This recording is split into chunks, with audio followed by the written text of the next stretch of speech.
오늘은 돈 버는 식당 설계에 대한 얘기인데 고통을 줄여주는 작업이라고 좀 생각하시면 돼요. 돈 버는 건 두 번째고 식당으로 돈을 버는 방법 생각보다 어렵지 않습니다. 맛있는 음식을 팔면 돼요. 그러면 어떻게 되냐? 이게 대량으로 팔아야 되는 거예요. 대량으로. 저희 어머니 육개장을 잘 끓이셨거든요. 강연아 엄마가 육개장집을 하면 어때요? 될 것 같아. 그랬다 덤비는 사람들이 되게 많았단 말이에요. 지금은 이제 좀 줄었지만 그 제 시절엔 그런 사람들이 많았어요.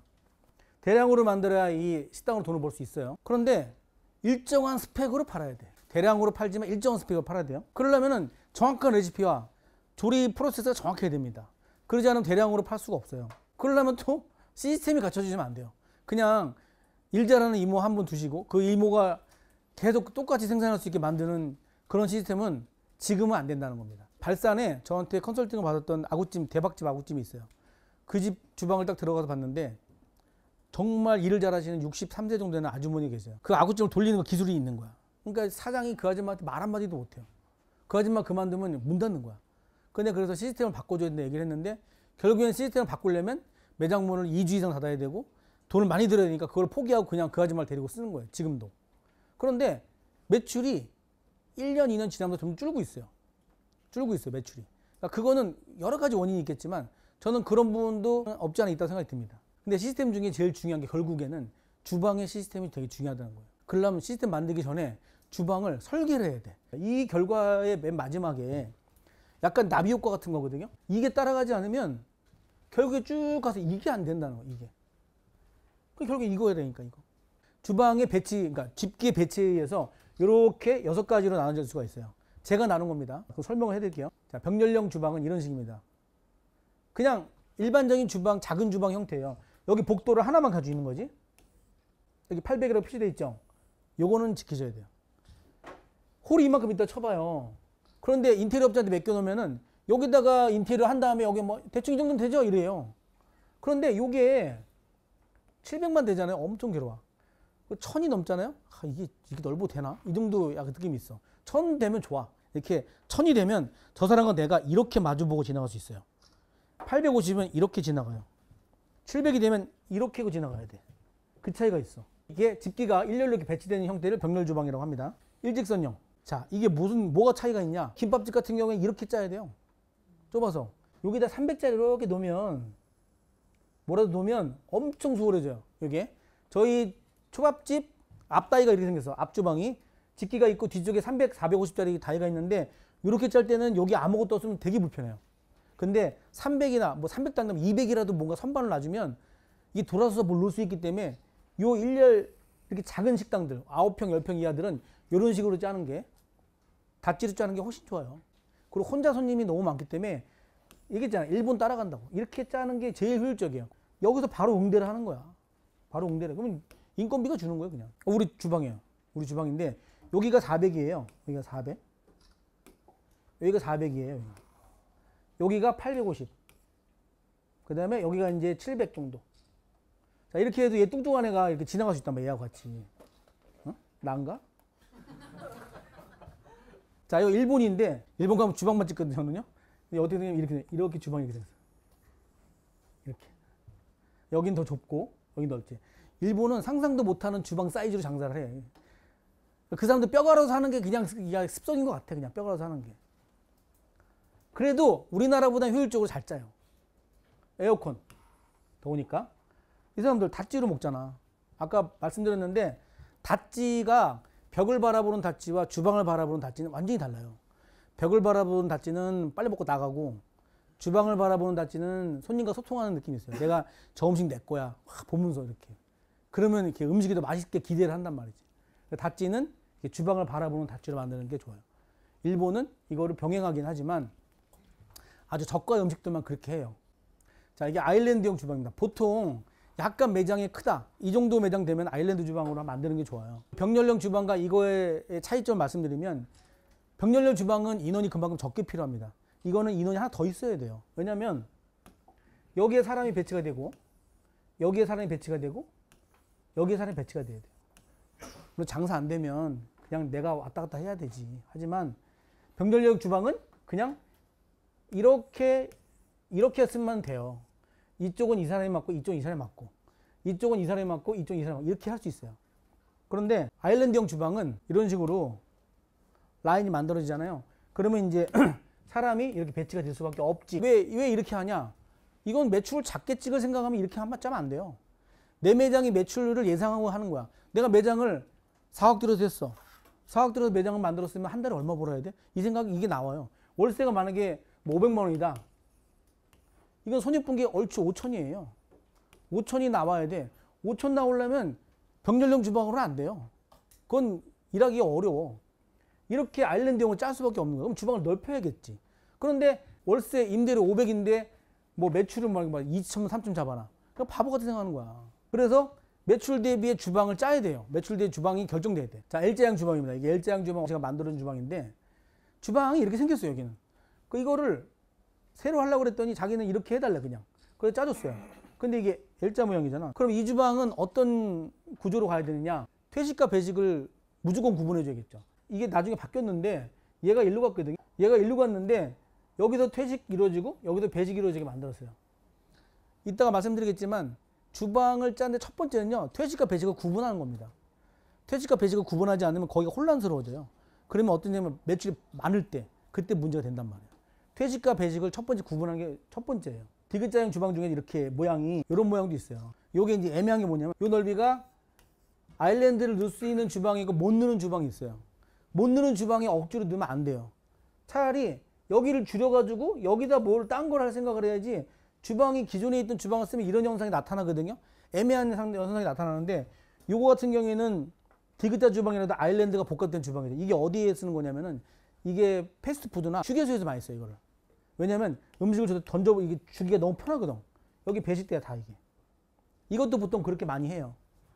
근데 요 공간이 상당히 중요해요. 이게 1150이 넘어가면 뒤돌아서 한 발 더 가야 돼. 이렇게 두 번 가야 돼. 그렇게 되지 않는 게 중요해요. 왜냐면은 한 발 더 가는 거 생각보다 피곤해요. 그리고 이렇게 해서 던져주는 방식이 있는데 이게 잘 안 돼. 이게 넓어지면. 그래서 요 폭은 이따 얘기하겠지만 아일랜드 주방이 요 폭이요.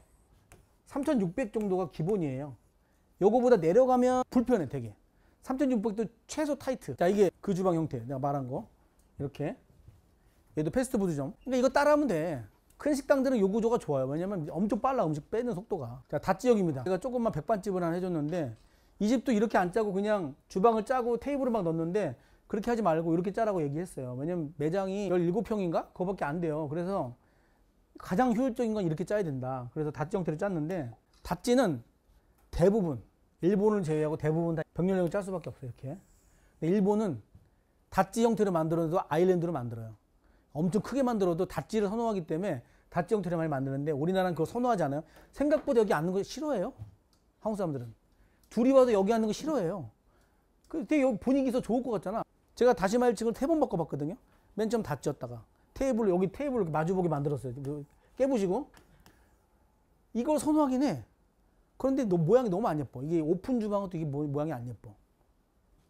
아예 크게 만들어가지고 스시바처럼 회전 스시처럼 이렇게 4명이 앉아가지고 이렇게 만들지 않은 이상 이 닷지에다가 이렇게 만들면은 별로예요. 자, 주방을 짤 때 순서를 말씀드릴게요. 식당의 설계를 시작할 때는 주방이 우선입니다. 주방을 먼저 짜야 돼요. 여기를 맨 처음에 집기를 넣어놓고 주방을 요만하게 만들어 놓은 거야. 나보고 주방을 짜달라는 거야. 그래서 난 그렇게 안 짠다고. 나는 못 짠다고. 이렇게 해서 이렇게 짜가지고 만들어 줬는데 아무튼 주방이 항상 우선입니다. 왜 주방이 우선이냐면 이 폭을 결정해 줘야 돼요. 이 폭을. 이게 최소가 2400에서 2500이에요. 병렬형은. 아일랜드 3600이고. 잡아준 다음에 그 다음에 진행하는 거지. 이렇게 주방을 짜놓고 여기다 짜달라는 거야. 근데 이 주방에 이렇게 짜면 문제가 뭐냐면요. 손님이 일로 올라와서 이렇게 건너가야 되거든요. 일로. 근데 여기다 주방 이렇게 바짝 크게 만들어 놨더니 여기에 세팅바 들어갔더니 공간이 1000 정도밖에 안 나오는 거야. 그럼 엄청 혼잡하다고. 왜냐면 셀프바가 여기 있는데 셀프바 가는 사람, 들어가는 사람, 서빙하는 사람 안 되지.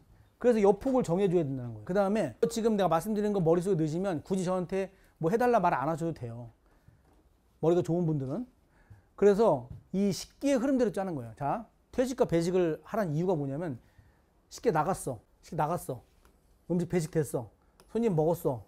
자, 퇴직 들어올 때 일로 들어가면 안 돼. 여기 이제 고깃집을 짜는데 이 집이 여기 부분이 되게 복잡했어요. 배식 일로 되고 퇴직 일로 됐었는데 제가 이렇게 짜서 일로 퇴직돼서 들어가서 식기가 일로 들어가고 여기서 음식을 담아서 이렇게 나오는 방식으로 다시 짜줬단 말이에요. 식기가 흐르는 대로 짜주면 그렇게 문제가 별로 없어요. 주방 안의 세부적인 문제는 하면서 개선할 수 있으니까. 전체적인 틀만 잘 짜도 80점 되니까 식기의 흐름대로 짜고 그 다음에 주방의 크기를 먼저 결정한다. 이게 첫 번째입니다. 자, 배달과 포장을 반드시 고려하셔서 짜셔야 돼요. 배달과 포장. 김밥은요, 배달과 포장을, 배달은 모르겠어요. 근데 포장을 반드시 활성화시킬 생각을 하셔야 돼요. 근데 그 포장하는 게 손님이 막 먹다가 와서 포장해서 네 해가지고 그냥 띠 올려주고 가는 게 아니라 포장을 내가 주면 손님이 바로 가져갈 수 있는 어떤 시스템, 조금이라도 공간을 만들어주는 게 필요하다고. 컨설팅 하나 준 그 건물에 1층에 있는 배달 창 그 구멍인데 여기다가 빵하고 샌드위치하고 커피를 넣어놓으면 배달 기사가 단추를 누르고 가져가는 것 같아. 그런 시스템인 것 같아. 그러니까 이게 어플과 연결되어 있는 그런 시스템 같아요. 되게 고가의 시스템인데 아무튼 이렇게까지 못 만들더라도 이게 매출에 어떤 큰 영향을 미친다니까요. 그 다음에 환기 시스템은 여러분들 건강과 직결되는 문제예요. 식당 하다 죽은 사람 많이 봐가지고 일본이 희한하게 연기 마시는 걸 좋아하는 것 같아. 아니 그 갈비집에 가면은 이게 없어. 거기는 그 벽에다 이렇게 몇 개 만들어 놓고 그냥 연기가 사방에 퍼져도 그냥 거기서 막 구워 먹어. 이 할아버지가 이 꼬치를 구워주는데 여기서 연기가 어마어마하게 나요. 물론 우리 쪽엔 많이 오진 않는데 이런 연기를 마시면서 장사를 하는 거야. 아까 말씀드린 퇴식과 배식이 반드시 중요합니다. 유명한 간장게장집이에요. 여기가 사진이 안 보여서 그렇지만 여기에 계단이 이렇게 있어. 그래서 퇴식을 하면 계단을 데리고 가져와. 얹어놔. 빼서 들고서 계단으로 올라가. 반드시 개선해야 된다. 이 구조를 반드시 바꾸지 않으면 여기 일이 안 된다. 주방은 겁나 넓어요. 근데 이런 구조를 맨 처음에 만든 게 잘못이지. 여기를 그냥 주방으로 만드는 게 아니라 아니면 진짜 힘들더라도 어떻게든 여기 더메이트를 만들면 돼. 더메이트를 만들어서 이 집어넣으면 50cm 내려오는 거지만 내려오면 여기서 빼서 하는 방식이 이어야 돼. 그러지 않고는 여기는 개선이 안 돼요. 이 사진을 왜 넣냐면은 여러분들 나중에 주방 짜실 때 이 부분은 상당히 중요한 부분입니다. 자, 여기가 주방의 가벽입니다. 여기가 가벽, 배식구지. 배식구와 이 라인을 맞추는 게 엄청 중요해요. 라인을 맞춘다는 게 높이를 맞추는 높이. 여기와 여기가 이렇게 일자가 안 되면 여기로 줄 때 들던지 아니면 여기다 걸쳐놓고 여기서 내려주던지 이 문제가 생긴다고. 근데 이게 하루에 100번도 아니야. 500번 막 이래. 이거는 꼭 맞춰야 돼. 꼭. 근데 생각보다 저렇게 구조를 만들기가 생각보다 쉽지 않아요. 왜냐면 주방업체와 인테리어 업체가 같이 이거를 조율해 맞춰야 돼. 이거는 주방이 2평밖에 안 되는데 3평인가? 근데 주방 안에만 거의 한 8천만 원 들어간 주방이에요. 여기도 큰 기업에서 의뢰가 들어와서 내가 해줬는데 이렇게 좁은 주방을 짤 때 특히 우선순위가 되게 중요해. 여기는 어쩔 수 없이 전기온수기를 넣는데 사실은 전기온수기는 식당에 쓰면 안 돼요. 이런 주방일수록 어쨌든 우선순위에 대한 생각을 하셔야 돼요. 집기의 우선순위. 이 집기가 더 필요한가 저 집기가 더 필요한가. 버릴 건 버려야 되니까 못 쓰는 건 못 쓰는 거예요. 여기 우리 식당이에요. 앞바닥인데 이게 숨은 그림 찾기야. 다른 점은 여기 있잖아. 여기에는 셀프바가 있고 원래 이게 셀프바였는데 생선 포장이 많이 나가가지고 여기다 생선 포장 넣고 여기다 셀프바를 옮겼어요. 이쪽에다가. 원래 아니 이게 비포예요. 원래 이게 테이블이 있었어요. 테이블을 빼고 얘를 집어넣었어. 왜냐면 좀 더 생선을 많이 팔자고. 그러면 테이블을 뺄 정도로 그게 중요하냐? 테이블을 뺄 정도로 중요한 문제였어요. 왜냐하면 여기서 나오는 수익이 한 테이블 수익보다 높았거든. 그래서 테이블 회전수가 중요하냐 테이블 개수가 중요하냐는 잘 생각해 보셔야 돼요. 이거는 업주가 결정해야 될 문제야. 저는 대부분 다 회전율에 좀 저걸 두거든요. 회전율도 중요하다. 회전율이 원활해야 매출이 더 올라간다 생각하는데 이렇게 많은 테이블에서는 한 테이블이 상관이 없지만 작은 식당 20평 이상 이하로 작은 식당들은 테이블 개수도 회전율만큼 중요해요. 그러니까 그 부분은 업주가 좀 결정해야 될 문제야. 영업장에 따라 달려요. 환경에 따라서. 자, 아까 말씀드린 그 크기입니다. 일자형 주방은 이 주방 폭이 2400에서 2600을 확보하는 게 좋아요. 그래야 여기가 800에서 1100까지 나와요. 1100이 넘어가면 한 발 더 움직인다. 그래서 800에서 1100 사이에 동선을 짜주는 게 제일 중요하다. 그럼 여기서 2300 되면 안 돼요? 되게 피곤해요. 그러니까 최대한 2400이 마지막이야. 왜 그러냐면 이게 보통 700이야. 750? 이것도 냉장고 700 정도 돼요. 1450이잖아. 그러면 1000이야. 1000이면 굉장히 원활한 편이야. 그런데 바빠지면 이런 데 뭘 놓게 돼. 뭐 쓰레기통도 놓게 되고. 그러면 여기는 지나가지는 않지만 이렇게 피해갈 구멍이 돼 있는데 이게 850 이하로 떨어지면 뭘 놓으면 엄청 피곤해져. 그래서 2600까지는 약간 좀 오바고 2400은 꼭 지켜라. 자, 여기 3600입니다. 700, 750, 그 다음에 750, 750, 750 이렇게 보거든요. 그렇기 때문에 최소폭은 3600 정도 나와야 주방을 짤 때 원활하다. 근데 이제 여기에 이제 3600, 여기에 요 부분이 사실은 조금 잘 고려해야 돼요. 주방을 짤 때 제일 문제가 되는 부분이 이 부분들이에요. 여기, 그 다음에 여기, 여기. 왜냐하면 마음 같아서는 집게 여기까지 넣고 싶어 이렇게. 여기 쓸 수가 없어. 여기도 못 써요. 그러면 제일 먼저 어떻게 짜느냐? 저는 제일 먼저 식기세척기보다 어디다 처박아 놔. 제일 쓰기 불편한 데다가. 이거를 처박아 놓고 생각을 해 먼저 일단. 근데 이게 잘 마음에 안 든다. 안 좋다. 그러면 이제 빼내긴 하지. 그런데 식기세척기가 제일 먼저 안으로 들어가는 게 제일 편하네요. 제가 이제 쓰고 있는 책이 이제 블랙존이라고 이거를 명명해 놨는데 이 자리들이 항상 문제가 돼. 이 자리들이. 이 자리들을 잘 활용하는 것이 주방을 가장 효율적으로 쓰는 거예요. 거기에 선두주자가 이 식기세척기. 그래서 이렇게 3600 블랙존 얘기했죠. 이 부분이 생각보다 심각하다. 이렇게 들어가면 못 쓴다. 여기 넣으면 안 된다. 이런데. 못 쓰니까. 자, 좌석수를 계산하는 방법 알려드릴게요. 이건 제가 만든 공식인데 이게 오차가 그렇게 크지 않아요. 그런데 이런 변수도 있지. 내 매장에 화장실이 있고 직원 휴게실이 있고 서비스 구간들이 좀 생겨버리면 디저트 공간 같은 거 생겨버리면 대기 공간 생기고 막 이러면 이 좌석수에는 이제 차이가 있어요. 하지만 편차가 그렇게 크지 않다요. 예를 들어서 1.3을 곱할 때 평수가 60평짜리야. 60평 곱하기 1.3은 얼마야? 78석이면 나누기 4 하면 되나? 매장들은 60평은 4인 테이블이 대부분이잖아요. 나누기 4 하면 몇 테이블이야? 14.5 나오잖아요. 14테이블이에요. 이거 안 벗어나요. 거의 여기 맞아요. 근데 왜 1.3을 곱하냐면 자, 60평 매장에는 보통 타이트한 분식집은 아니에요. 그래도 어느 정도 그냥 레스토랑 같은 형태지. 그런데 만약에 이게 테이블이 1200에 750 기준이지만 조금 달라지면 이게 달라지긴 하겠죠. 그렇지만 14테이블을 별로 벗어나지 않는다. 그러니까 이걸 어디다 써먹냐면 테이블을 구매할 때 최소 양을 산정할 수 있단 말이야. 그럴 때 이거를 써먹으면 돼요. 428이구나. 맞다. 20개죠. 그러니까 벗어나지 않는다는 겁니다. 산수를 못하지만 이런 건 만들 수 있어요. 그 서비스 쾌적지수라고 제가 만들었는데 이렇게 떨어질수록 숫자가 떨어질수록 쾌적해져요. 이렇게 올라갈수록 밀집도가 높아지기 때문에 쾌적하지 않는 거지. 여기 나와 있잖아요. 이렇게. 이런 식으로 좌석수를 계산할 수 있습니다. 자, 이거는 외워놓으시면 좋아요. 보통 일반적인 테이블 높이가 720에서 750이에요. 1cm가 굉장히 큰 차이가 집니다. 의자 높이는 420에서 480. 바 테이블 높이가 850, 930이니까 바 의자 높이는 이 정도에서 맞추면 돼요. 그래서 의자와 테이블의 그 공간차, 여기 50은 생각하지 말고 공간차, 그게 250에서 300입니다. 이 정도가 돼야 돼요. 식사하는 사람이 너무 구부리거나 너무 이렇게 돼서 먹지 않도록 하는 그 높이예요. 이런 건 그냥 정보를 가지고 있으면 나중에 내가 테이블을 선택할 때 좋은 정보가 될 거예요. 자, 그 다음에 이거는 테이블을 이제 넣을 때 중요한 부분이에요. 팔걸이 있는 의자는 여기서부터 여기까지 거리가 2100에서 2300 이렇게 팔걸이는 왜 그러겠어요? 왜 넓어 이렇게? 이 팔걸이가 있으면 나올 때 의자를 더 많이 빼야 돼.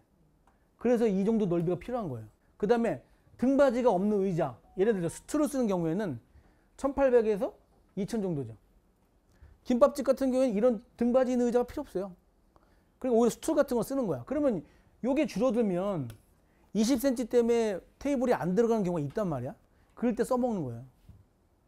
그 다음에 이렇게 돼 있지만 이 테이블이 다 중앙에 다리가 있고 끝에 다리가 있는 게 있어. 거기서 200 정도 차이가 져요. 그것도 왜 그러겠어요? 여기가 있으면 좀 더 뺀단 말이야, 의자를. 그렇기 때문에 이 폭이 차이가 필요한 거죠. 좌식 테이블은 폭이 1600에서 1700 정도면은 그 정도를 계산해서 테이블을 배치하면 됩니다. 자, 이렇게 모양이 돼 있죠. 다리가 이렇게 있고 여기는 다리가 가운데 있으니까 이렇게 넣는데 20cm 때문에 테이블이 안 나와. 그럼 이렇게 만들 수 있다는 얘기예요. 이 테이블의 단점은 또 인덕션을 못 넣는다, 가운데. 제가 짜는 스타일이 일본이랑 똑같아요. 보면은 이게 일본의 어떤 횟집이거든요. 상부 선반이 여기에 얹혀져 있는 게 아니라 매달려 있는 상부 선반이에요. 매달려 있는 상부 선반은 얹혀져 있는 상부 선반보다 효율성이 더 좋아요. 매달기가 어려서 그렇지. 왜냐면 여기 다리 하나 있으면 상당히 불편하거든요. 여기는 제가 이제 어느 베이커리 카페 주방을 해준 데인데 여기 이 주방의 문제는 뭐 같아요? 여기다 선반을 왜 안 놔, 이거를. 여기다 놓으니까 이게 공간이 부족해지잖아. 좋은 선반을 놓으면요, 내가 작업하는 공간을 늘리는 효과가 나요. 반드시 선반이 필요한 거예요. 이 상부 쪽, 주방을 설계할 때 상부, 중부, 하부로 나눠가지고 적절한 기물과 식자재를 집어넣어줘야 돼. 주방을 설계할 때 세척 싱크가 필요하고요. 조리 싱크하고 그다음에 밑작업 싱크, 그다음에 홀 싱크 이 네 가지는 꼭 필요해요. 그런데 이게 다 들어가야 되냐? 그렇진 않습니다. 내가 주방이 좁아진다면 9평 같은 주방 같은 경우에는 세척 싱크와 조리 싱크와 밑작업 싱크를 같이 쓸 수도 있어요. 홀 싱크는 홀 서빙을 하는 그런 매장 30평 이상, 15평 이상 홀에서 뭔가 서비스를 이루어지는 매장은 무조건 이게 필요해요. 정말 요만하게라도 물이 흐르고 버릴 수 있는 공간이 필요하다고. 이거 없잖아요? 계속 주방을 들어가야 돼. 손을 씻어야 되니까. 하지만 좁아지면 이걸 겹친다. 밑조리 싱크가 없으니까 아줌마들 이렇게 일하는 거 좋아하잖아. 다라이 깔고 앉으면서 노가다 풀면서 천천히 이렇게 하는 거. 앉으면 일이 느려져요. 그리고 이 공간은 어차피 여기 놓잖아요. 이 공간은 우리가 못 쓰게 되는 공간이야. 이게 차라리 여기에 스탠디형 싱크가 들어갔었어야 돼. 이렇게 작업하지 않아. 왜냐면 이게 상하의 문제가 있어요. 이게 작업하는 속도도 느리고 자꾸 앉아서 작업을 하려고 그래요. 그래서 여기에 싱크대가 필요해. 이렇게 밑작업 싱크가. 이거 나섰어야 돼요. 자, 이것도 외워놓으시면 좋습니다. 이쪽에 작업대의 높이는 850, 까치 선반의 높이는 1100, 벽 선반의 높이는 1400 정도 두시는 게 좋아요. 산업인력관리공단에 나와 있는 공식적인 그 자료인데 정밀 작업할 때는 이게 좀 높고 그다음에 경작업은 좀 낮고 중작업은 이제 밑으로 내리는 거예요. 거치는 작업에서 밑으로 내려가고 정밀 작업에서 위로 올라가는데 정밀 작업 같은 경우 어떤 거냐면은 오마카세 같은 경우에는 이 음식을 세팅하는 공간이 좀 높은 게 좋아요. 왜냐면은 이러고도 작업을 세밀하게 하잖아. 오마카세는 이거보다 50mm 정도 높아져야 하는 게 저는 추천하는 그런 추천한 높이예요. 팔꿈치를 기준으로 봐야 돼. 팔꿈치를 작업을 할 때 팔꿈치보다 약간 낮은 게 좋아요. 우리가 보통 쓰는 주방의 그 높이는 이 정도예요. 이 정도. 이건 저희 주방이에요. 이게 설거지기로 나오면 여기서 담아서 그릇에 올려주는 방식이에요. 그러니까 여기는 설거지를 그릇을 빼는 공간이 따로 있는 거야. 이 공간이 되게 중요해요. 우리 그전 여기에 저게 달려 있었어요. 뭐가 달려 있으냐면 에어 커튼. 에어 커튼을 달아놓으면 그릇이 빨리 식고 물이 빨리 말라. 그런 장점이 있고 여기는 어디냐면 일본입니다. 여러분들 생각보다 이 밥솥 높이가 되게 중요해요. 이 밥솥이 가스다이가 아니고 작업대 올려놓잖아요. 여자들은 키가 이 정도나 이렇게 점프해서 이렇게 가스발 들고 밥을 퍼야 돼. 이거 되게 중요한 부분이에요. 밥솥을 배치하는 곳은 가스다이 높이로 한다. 가스다이는 보통 650 정도가 높이에요. 이게 바로 제가 말한 그 인덕션입니다. 이걸 위해서 일본 가서 돈보리팬이 보통 알루미늄이거든요. 근데 반응하려면 스텐이 필요한 거야. 근데 그 당시에 우리나라에 국산이 없었어요. 일본까지 갔어. 11개를 사기 위해서. 거기 사왔죠. 가서 11개를. 그래가지고 여기다가 딱 올리면 탁 되는 거야.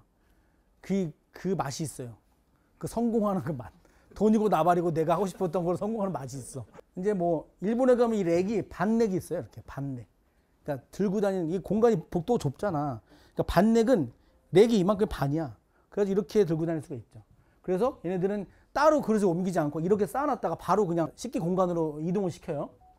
요건 제가 쓰고 있는 스시 로봇이고 요거는 인덕션 그 해면기입니다. 인덕션 해면기 장점은 물이 빨리 끓어요. 그거보다. 그런데 회복력은 기존에 있는 가스 인덕션보다는 회복력이 높진 않아요. 왜냐하면 가스 인덕션은 거기 있는 철이라든가 주물들이 열을 안고 있어. 내가 연구를 오래 했어. 얘가 첫 번째 스타트 할 때 물은 빨리 끓는데 왜 중간에 회복력은 느리지? 보니까 얘는 열을 안고 있지는 않아요. 그래서 얘는 여기서 열기가 별로 안 나와요. 거의. 많이 안 나와요. 열기가 많이 안 나와. 근데 가스는 여기 열기가 엄청 나오잖아요. 여기서도 열기가 많이 방출돼요. 여기도 열기가 많고. 근데 이 인덕션은 열기가 많지 않아요. 그 대신 이제 빨리 끓고 깔끔하니까. 이 비용은 11kg짜리가 380만 원인가요. 근데 전기 증설이 필요해. 11kg이기 때문에. 이건 스시 로봇이 장국 로봇. 장국 기계. 이거 장국 딱 갖다 누르면 장국이 나오는 거야. 근데 이게 그 당시 350만 원이었거든요. 근데 한 8년 썼어요. 8년 썼는데 이거 장점은 뭐겠어요? 장국 버리질 않아. 일정한 맛이 나. 맛은 뭐 내가 끓인 거보다 맛은 좀 떨어지지만 일정한 맛이 나고 버리질 않아. 장국을 끓여놓고 따뜻한 곳에 두면은 일본 장국은 2시간 되면 맛이 변해요. 그러니까 상하는 건 아닌데 맛이 변해. 안 좋아져. 근데 얘는 그런 게 없잖아요. 그 맛이 좀 떨어져도 이거 쓰는 거야. 자, 이런 것들은 그냥 여러분들한테 팁으로 드리는 얘기들이에요. 이 해면기인데 면을 막 끓이잖아요. 이렇게 엎은 해면기야. 여기는 이게 싱크대가 있어. 면을 끓이면 2개가 있는데 이렇게 해서 엎어. 그럼 면이 우르르 잘려서 떨어지는 거야. 우리는 이렇게 면 탁탁 털어가지고 이렇게 하잖아. 그게 아니라 이렇게 엎어서 하는 방식인 거지. 이건 아마 주문해서 만든 것 같아요. 이거 같은 경우에는 일본은 많이 써요. 이거를. 퇴식다인데 음식이 오면은 손님한테 바로 가서 우리 이러잖아요. 손님이 앉아있으면 우동 2개 들고 와서 우동 나왔습니다. 서 있으면 손님들이 갑자기 막 치워요. 이렇게. 그거 딱 얹이잖아요. 얘네들은 그렇게 안 해요. 딱 들고 오면은 저기다 딱 얹은 다음에 그릇을 다 치워주고 그 다음에 음식을 딱 이렇게 올려주는 방식이지. 그러니까 이거는 이제 레스토랑에서 많이 쓰는데 이것도 음식을 레스토랑에서는 써먹기 되게 좋아요. 이거는 이제 팬넥이라고 그래가지고 빵 따위 같은 걸 제가 개조해서 만든 거거든요. 오다가 손님 한 번 꽉 찼어. 밖에 웨이팅이야. 식기를 딱 치우러 나오는데 이걸 들고 주방에 들어가서 이모 받아주세요 이렇게 안 해도 돼요. 이거 막 꼽아버려요. 다. 여기 한 5테이블의 음식을 꼽을 수가 있어요. 꼽아버린 다음에 한가할 때 주방 이모가 이제 설거지 정리되면 주방 이모가 나와서 설거지 빼주거나 홀에서도 좀 덜 바쁠 때 빼주는 방식이죠. 이거는 웬만한 점심 식사를 치는 곳에는 쓰는 게 좋아요. 점심 식사를 빠르게 치는 곳. 이거야 이거 팬넥. 빵넥이라고 하면 치면 나올 거예요.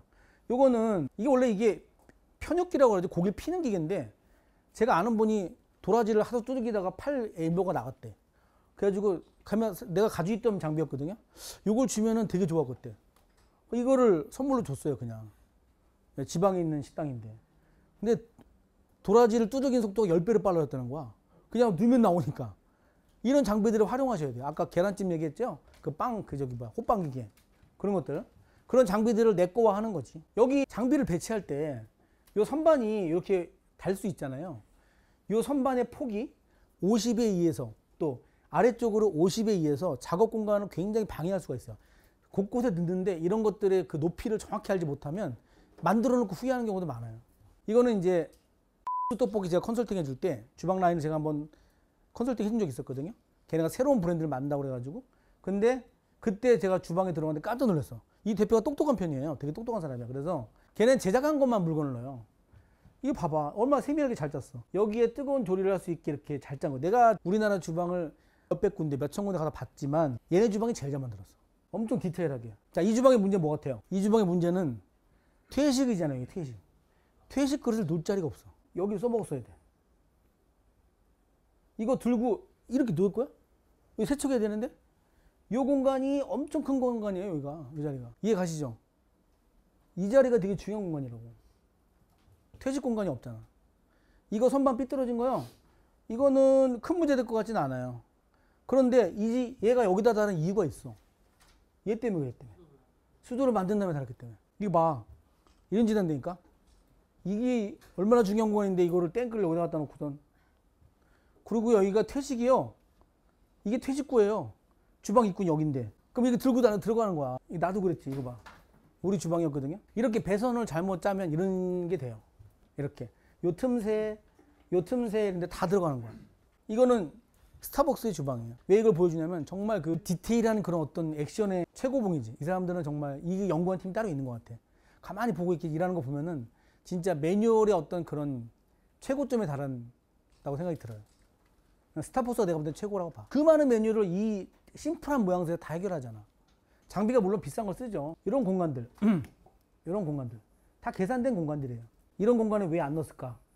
지저분해 보이니까. 디자인도 고려하는 거죠. 이 주방은 여기 사각지대. 이 안에 못 씁니다. 이 안에를.